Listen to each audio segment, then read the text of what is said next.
Bonjour et bienvenue à cette première édition de formation aux équipes de la Ligue nationale du climat. Comme vous savez sûrement, les membres des carrefours climatiques communautaires à travers le Canada ont depuis août dernier récolté les données de leur ville et les est soumis à la Ligue nationale du climat pour pouvoir alimenter une base de données ouverte qui va servir aux carrefours eux-mêmes d'une source de données pour pouvoir visualiser ces données, pour pouvoir revendiquer des améliorations et pour pouvoir parler aux intervenants gouvernementaux, quoi que ce soit les fonctionnaires ou des élus, et bien sûr les membres du média, des médias. Donc aujourd'hui, c'est notre premier webinaire sur la question de la base de données ouverte, comment y accéder, comment s'en servir, comment tirer les données nécessaires, puis les exporter pour pouvoir visualiser les données par la suite. La deuxième webinaire de cette série aura lieu mardi prochain, le 11 décembre. Puis ça va porter sur la visualisation des données en tant que telle. Et finalement, la dernière webinaire aura lieu le 18 décembre prochain, toujours à 19 h le soir, l'heure de l'Est. Et le dernier webinaire portera sur les relations médiatiques. Donc, tout ça complétera la série de webinaires de formation pour la Ligue nationale du climat de 2018, donc notre première saison ensemble. Donc, vous avez certainement vu le rapport du préliminaire qui va être finalisé au cours de la prochaine semaine et puis lancé le 11 décembre prochain, la même journée que notre deuxième webinaire. Voilà. Donc, on commence ici à vous montrer comment accéder et comment s'en servir des données de la Ligue nationale du climat. Donc, j'ai tapé carrefourclimat.ca. Vous pouvez aussi taper NCL, trait d'union LNC, donc National Climate League, trait d'union Ligue nationale du climat, mais juste les acronymes, NCL, trait d'union LNC.ca. Puis cet site web te mènerait directement dans la section du benchmarking. Bon, ça a l'air que notre plus jeune joueur de la Ligue va nous quitter. Bye bye. Et voilà, rendu dans benchmarking, vous aurez accès au rapport final de la Ligue nationale du climat, le classement des villes qui ont participé, incluant certaines données qui ont été déjà visualisées. Et ce webinaire-ci sert de vous outiller à visualiser vos propres données qui sont certainement plus pertinents pour vos villes respectives. Donc, nous avons fait quelques-uns nous-mêmes pour vous donner une idée de comment ça se fait, ce qui se retrouve dans le classement national. Mais c'est à vous maintenant à mettre la main dans les données puis jouer avec pour pouvoir extraire les argumentaires, les constats qui vont pouvoir mener à une prise de conscience dans vos villes respectives et vont pouvoir vous aider à faire bouger les choses, faire avancer la politique municipale. Je vous rappelle que si on était pour réduire à 100% le carbone dû aux villes au Canada, on parlerait de 81% des émissions de gaz à effet de serre du Canada. Donc, c'est quand même énorme. Puis, je devrais préciser d'abord, c'est 81,5% de la population canadienne qui habite les villes, puis ça s'élève à plus proche de 70% des émissions de gaz à effet de serre dues aux villes, aux activités aux villes. Et il faut se rappeler que quand on diminue la consommation de l'essence dans les villes, quand on ne brûle pas d'essence dans les villes, ça veut dire qu'on ne va pas brûler, non, on ne va pas obliger l'extraction de ces ressources-là dans des autres parties du cycle de vie du pétrole. Donc, c'est non seulement le 70% qu'on a un potentiel à toucher, mais encore plus dans les secteurs du pétrole, entre autres, qui ne vont pas être nécessaires. Ça va pas être nécessaire si on en consomme moins. Puis, juste pour donner un petit cap sur le macroéconomique, si le monde en général consomme moins d'essence, il y aura moins de marché et donc les prix vont nécessairement diminuer, qui va décourager l'extraction de ces ressources-là, puis qui vont les laisser dans le sol, qui est explicitement l'objectif de beaucoup d'entre nous.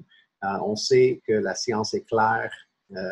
Si on veut rester dans une limite de réchauffement de 1,5 voire 2 degrés, il ne faut pas qu'on brûle toutes les réserves de gaz et pétrole et charbon qui sont maintenant sur les balance sheets, sont comptés dans les actifs des compagnies mondiales. Voilà. Donc, tout ça pour arriver à comment accéder à notre fameuse base de données. Donc, voilà, la deuxième partie, ça c'est si vous habitez Montréal, vous êtes clairement la bienvenue mardi prochain à l'événement du lancement. Et ici, on verra les... Oh, pardon, c'est le classement préliminaire. Et les données. Les données soumises sont ici.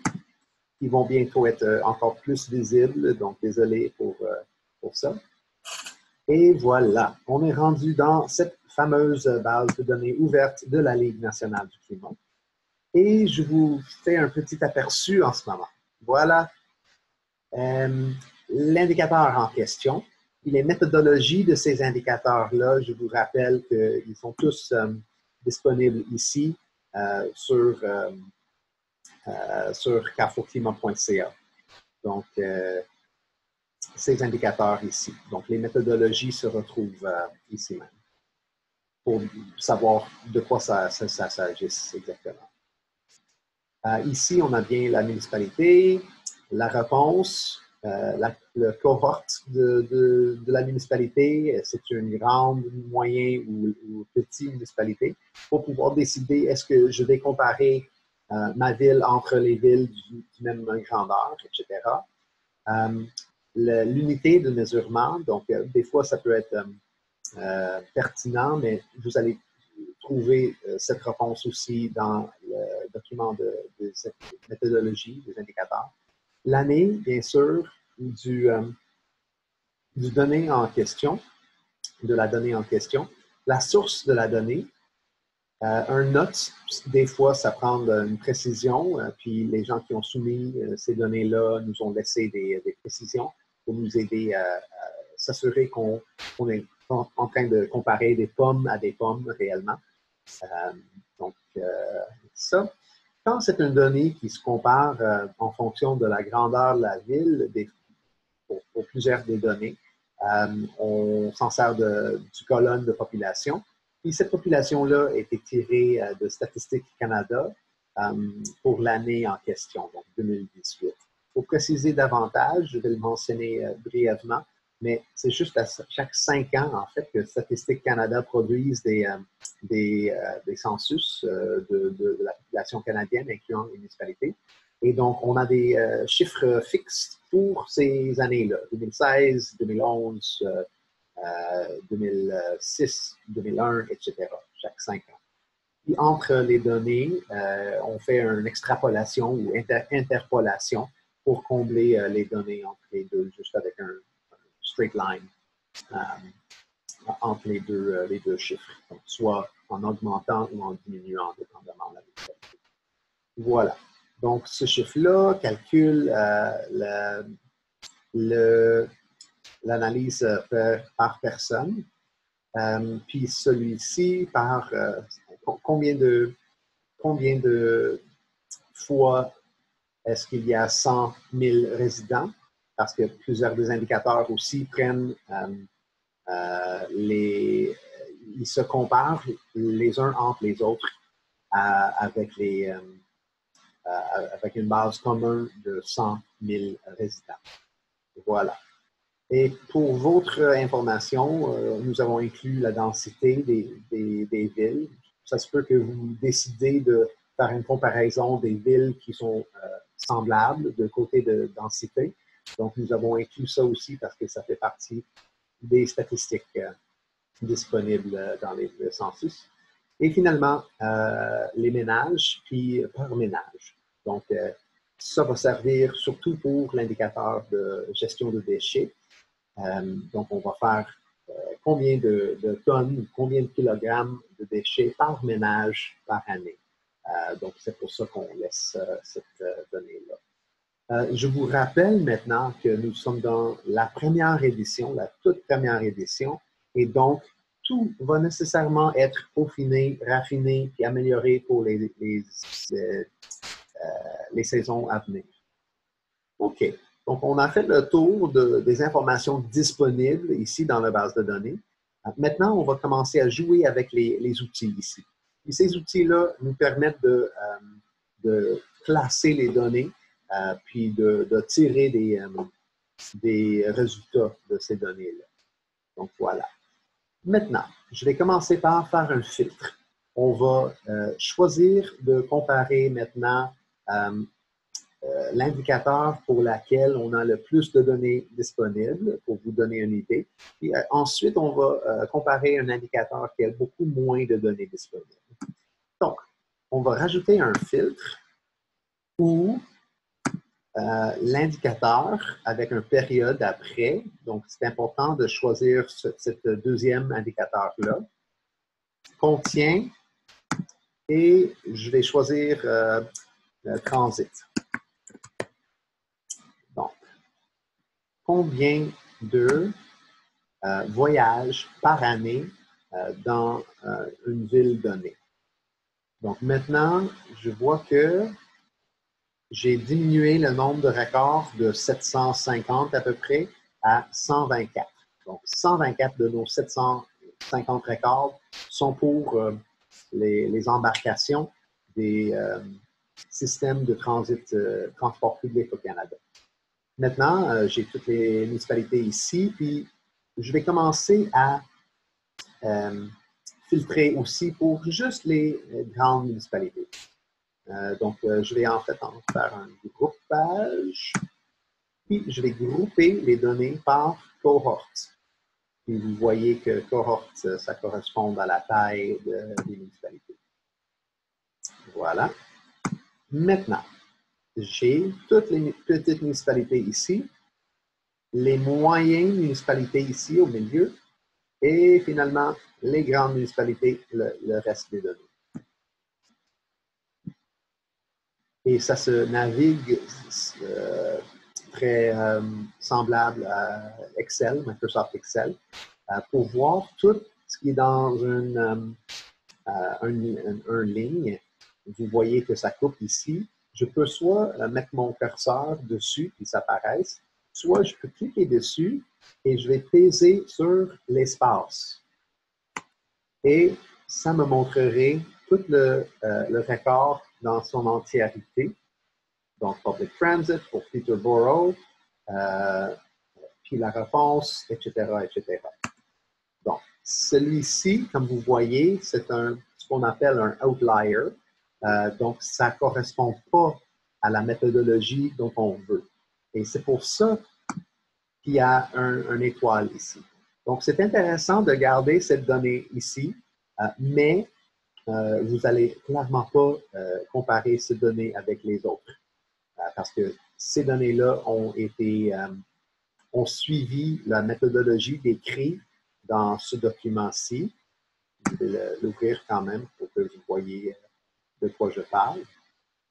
Donc, quand on parle au transport, voilà.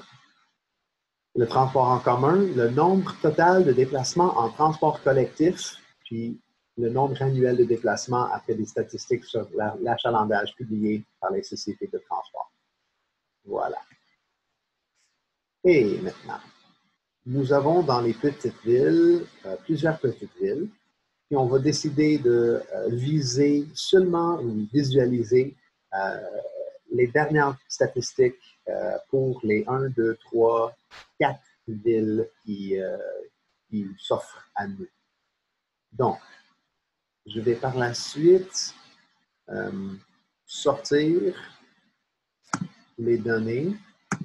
Je vais les sortir par année.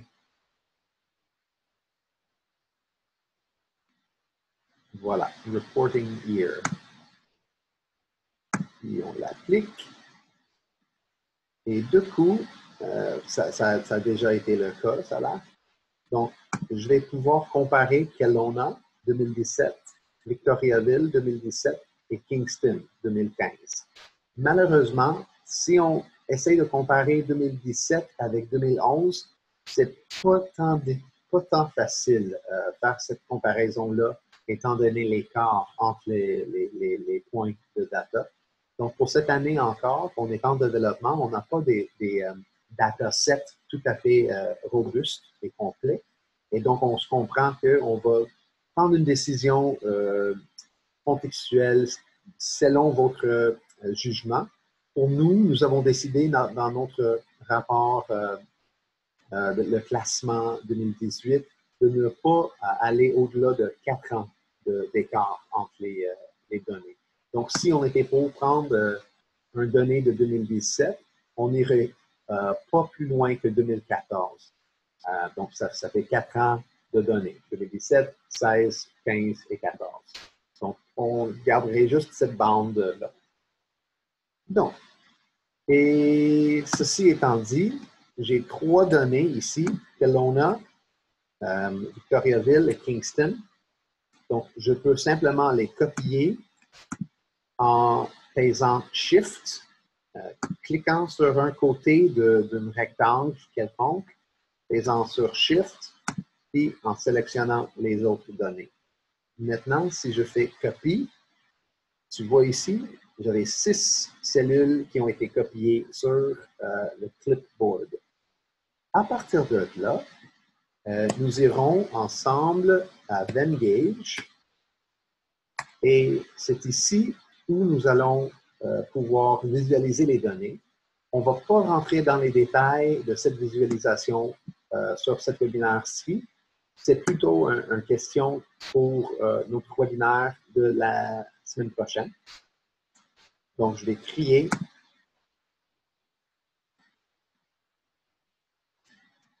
en fait, je vais d'abord commencer avec un gabarit que j'avais parti la dernière fois. Faciliter l'affaire. Donc, voilà. Les villes sont en santé et durables. Quand on augmente le taux de personnes, le pourcentage des personnes qui se déplacent de façon active ou de façon commune, transport en commun, ça nous permet d'augmenter l'activité des citoyens. Voilà. Donc, voici, je fais un petit collage et on voit les 3 villes. Vous voyez que, clairement, on a, je vais effacer le reste des données, un grand écart entre les villes. Puis c'est comprenable parce que les villes de Kingston et Kelowna sont beaucoup plus grandes que la ville de Victoria. Donc, ce qu'on propose, c'est de remplacer le nombre dans l'autre document avec le nombre par habitant.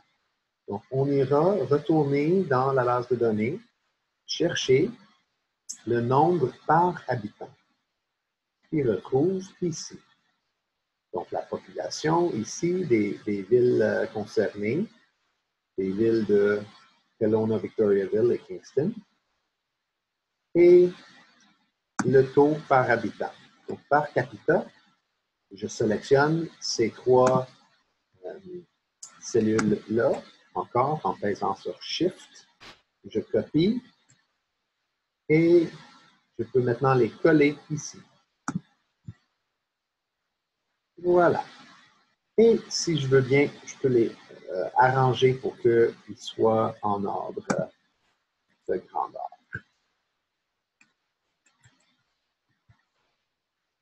OK. Donc, ça donne une idée.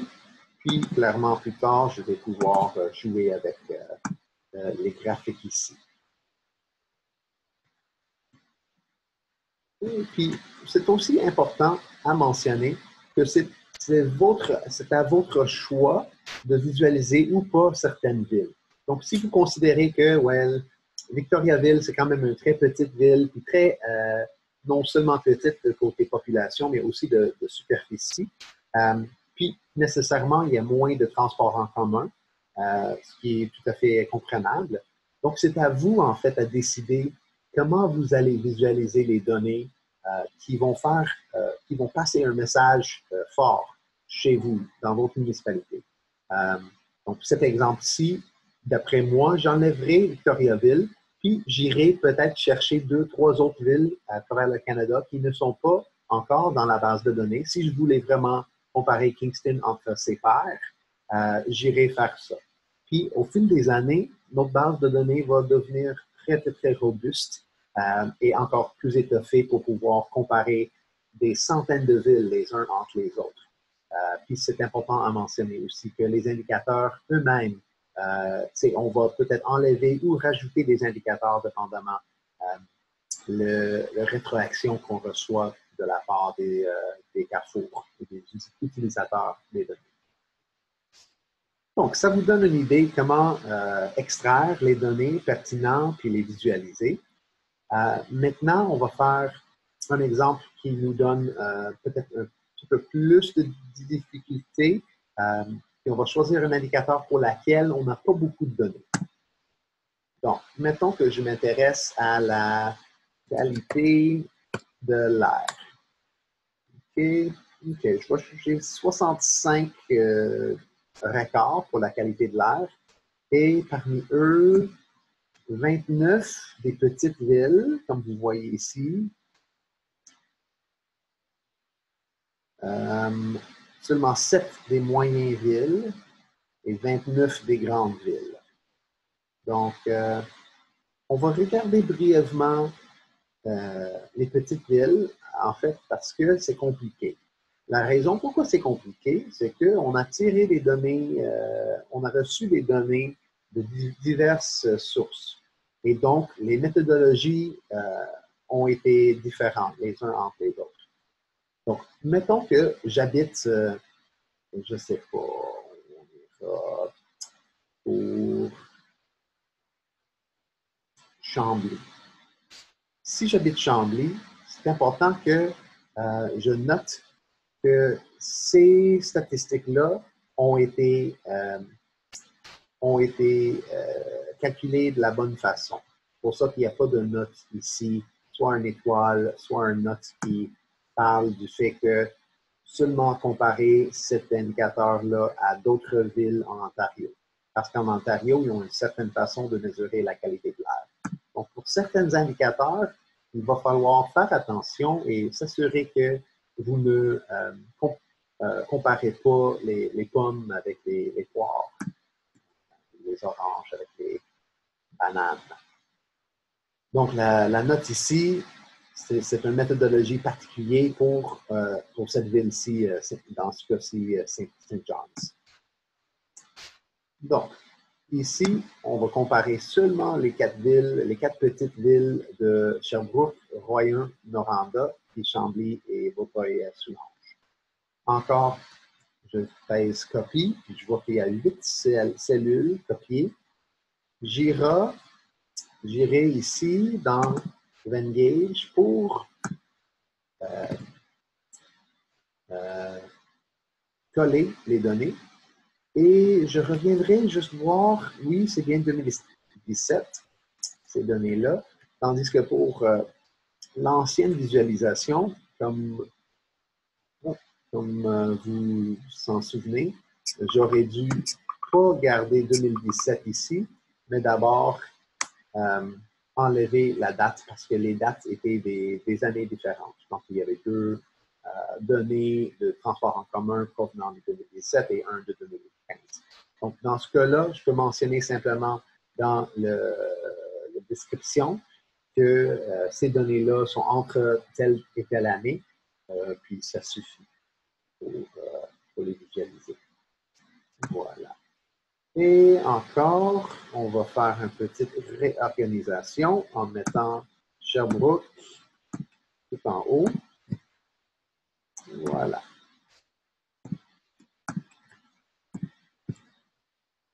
OK. Et comme vous voyez, on a vraiment un problème de la qualité d'air à Rouyn-Noranda. Et on va en parler d'abord dans notre communauté. Si j'habite Rouyn, c'est une bonne opportunité de soulever cette question-là avec mes conseillers et conseillères municipales pour demander pourquoi est-ce que nous, on voit clairement qu'il y a une grande amélioration possible et on peut commencer à penser à mettre pression sur les paliers gouvernementaux supérieurs, mettons, pour agir, pour réglementer les émissions des secteurs qui émettent ces gaz, ces rejets polluants. OK. Et finalement, j'allais vous montrer les autres façons de bouger et jouer avec les données. Donc, on peut, oui, filtrer les données. Je vais juste enlever ça pour vous montrer 2 ou 3 fois comment ça peut avoir l'air. Donc, si, mettons que je veux seulement je veux voir les petites villes en premier, si parmi les petites villes, j'aimerais les classer par municipalité. Et du coup, j'ai ma liste. Je vais enlever le grouping pour l'instant. Pardon. Ouais, c'était filtrage que je voulais, pardon. Donc, je vais filtrer par indicateur. Puis, on se donne un autre indicateur quelconque. Sécurité routière.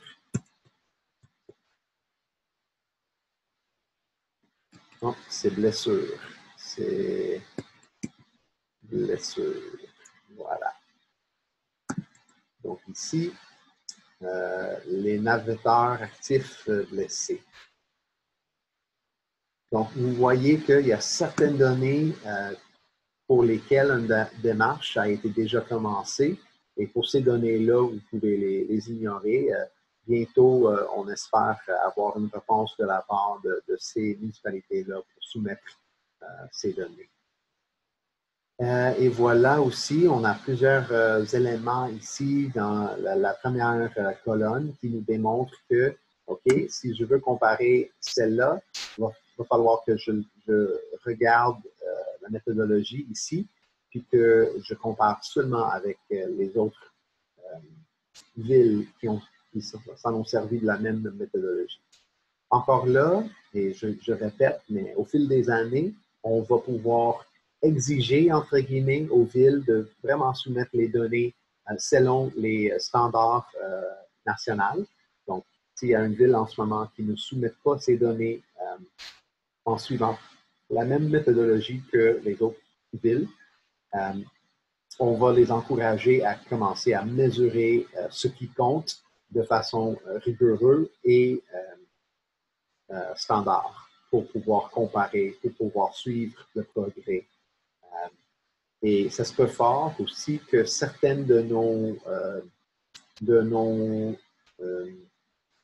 indicateurs soient enlevés pour les prochaines années ou ajustés selon le développement des indicateurs ou des méthodologies pour les calculer. Ces méthodologies-là sont souvent établies, en tout cas dans l'indice de la qualité de l'air, par l'AQME, non, par, je vérifie ici dans mes notes de méthodologie. parle seulement des... Ouais. Bon, l'indice de gravité des blessures, c'est cet indice-là qui est défini déjà. Puis si ça bouge au fil des années, on va devoir changer aussi notre façon de calculer ça. Mais souvent, très souvent, les villes comptent non seulement les décès qui se surviennent sur les routes, mais aussi les blessures graves. Les graves. La définition de grave est établie dans le cadre de cet indice-là. OK. Maintenant, on va trier par cohorte. Donc, je peux trier à partir d'ici ou bien à partir d'ici. Donc, je vais trier par cohorte. Et allez-y. J'ai tous les moyennes villes ici. Comme vous voyez, c'est juste Saskatoon qui nous a soumis une quantité intéressante de données pour cet indicateur-là. Laval, il y en a un, puis on est toujours en attente de ces trois autres. Par exemple, dans les grandes villes, il n'y en a pas aucune pour les petites villes, ce qui est souvent le cas.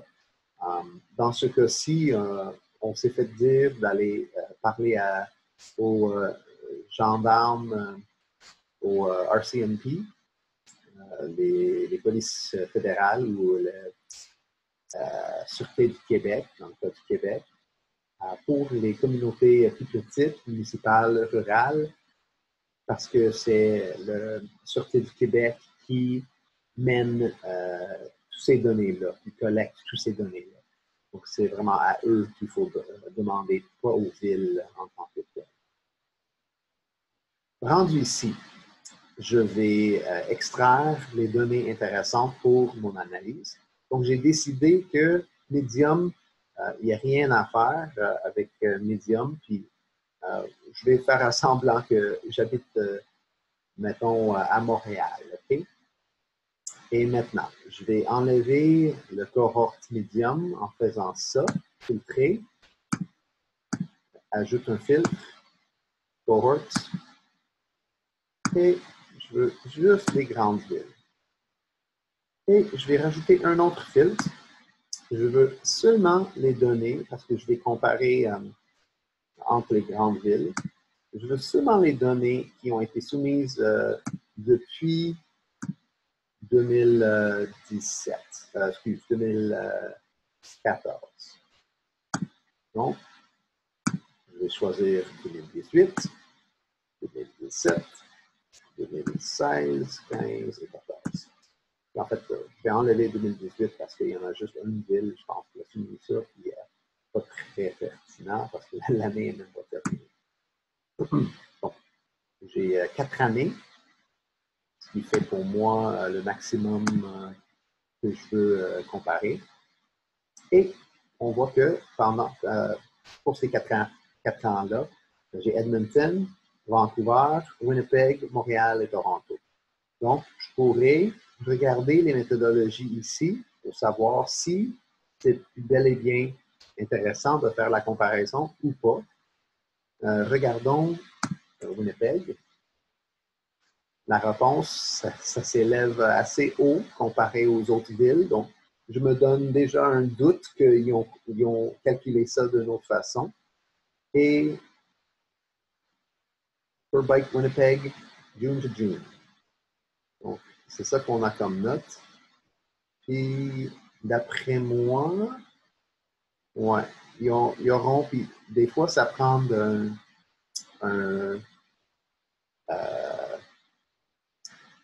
ça prend un rationnel. Tu sais, si on voit que c'est une méthodologie alternative, comme indiqué ici, et c'est décrit d'une façon que vous pensez dans votre jugement que vous pouvez quand même les comparer ou que ça vous incite d'aller chercher le vrai chiffre, vous êtes le bienvenu de le faire. Voilà. Donc, moi, j'ai décidé que je n'ai pas toutes les informations nécessaires pour cerner comment ils ont arrivé à ce chiffre-là. D'après moi, c'est un chiffre qui représente toutes les blessures des cyclistes et piétons et non seulement les blessures graves de ce qu'on vise vraiment à diminuer. Et donc, je vais exclure Winnipeg de mon analyse. Montréal, voilà, on a la même méthodologie que Toronto et on a la même méthodologie ou pas la même méthodologie que Vancouver, clairement, parce que Vancouver est de notre ordre de grandeur. Donc ici, on pourrait voir pourquoi Vancouver a été aussi bien ici. OK. Donc, ça nous livre pas le chiffre qu'il faut. D'après moi, ce genre de chiffre-là, 15, ça reste beaucoup trop basse pour évaluer, pour que ça inclue toutes les blessures graves. Donc, c'est probablement juste les décès à Vancouver, des cyclistes et piétons dans l'année 2016.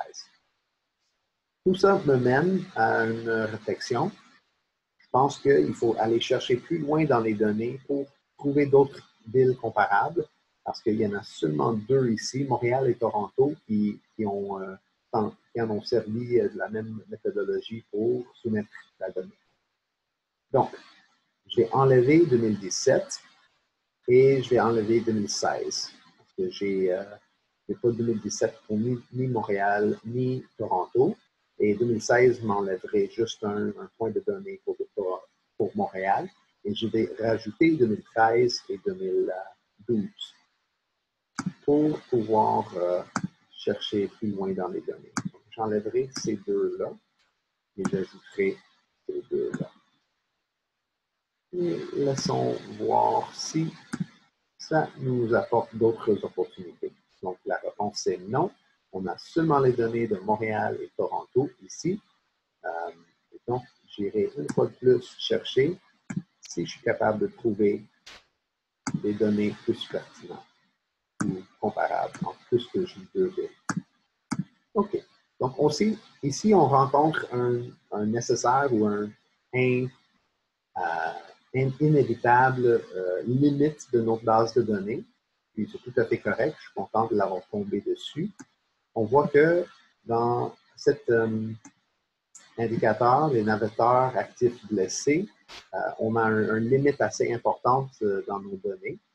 Et donc, ça ne nous permet pas, ni pour les petites, moyennes ou grandes villes, de faire des bonnes comparaisons.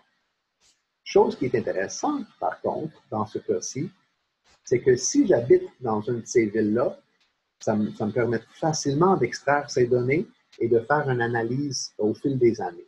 Donc, il y a au moins deux genres d'analyse qu'on peut faire. On peut faire une analyse entre les villes et on peut aussi faire une analyse chronologique ou historique pour savoir est-ce que ça s'améliore à Montréal, à Toronto, à Edmonton ou non.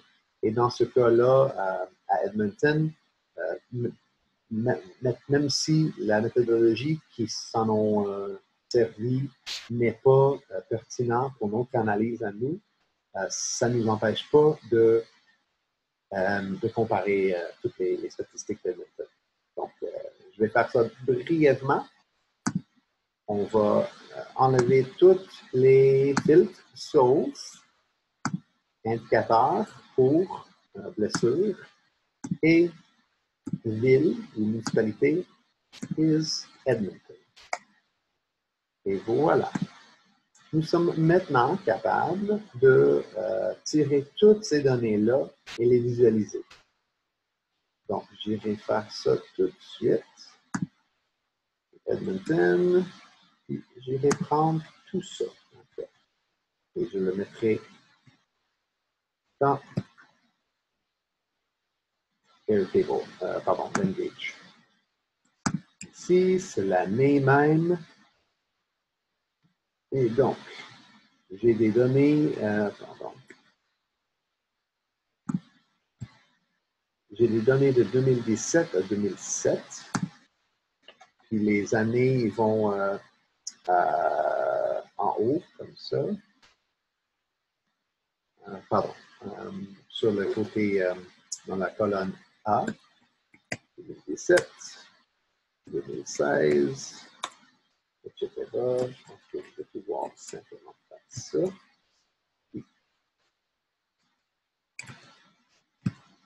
Donc, il va falloir que vous jouez aussi dans cet outil-là pour pouvoir sortir avec quelque chose qui a de l'allure. Mais ça va être tout expliqué lors du webinaire de la semaine prochaine. OK. Donc, et je peux choisir aussi là-dedans de visualiser les données. Donc, ce que j'ai fait ici, c'est un peu pas très intuitif parce que je commence avec 2017 puis je termine avec 2007. Donc, j'irai à la place, retourner ici, puis je vais faire un triage ici, ce qui est possible, ce qui n'est pas possible dans Engage. OK, ça, voilà. Et voilà, j'ai fait l'échange entre l'année plus proche, le plus récent, et l'année le moins récent. Rendu ici, je vais faire coller les données, comme ça. Et je vais mettre les années dans la bonne colonne.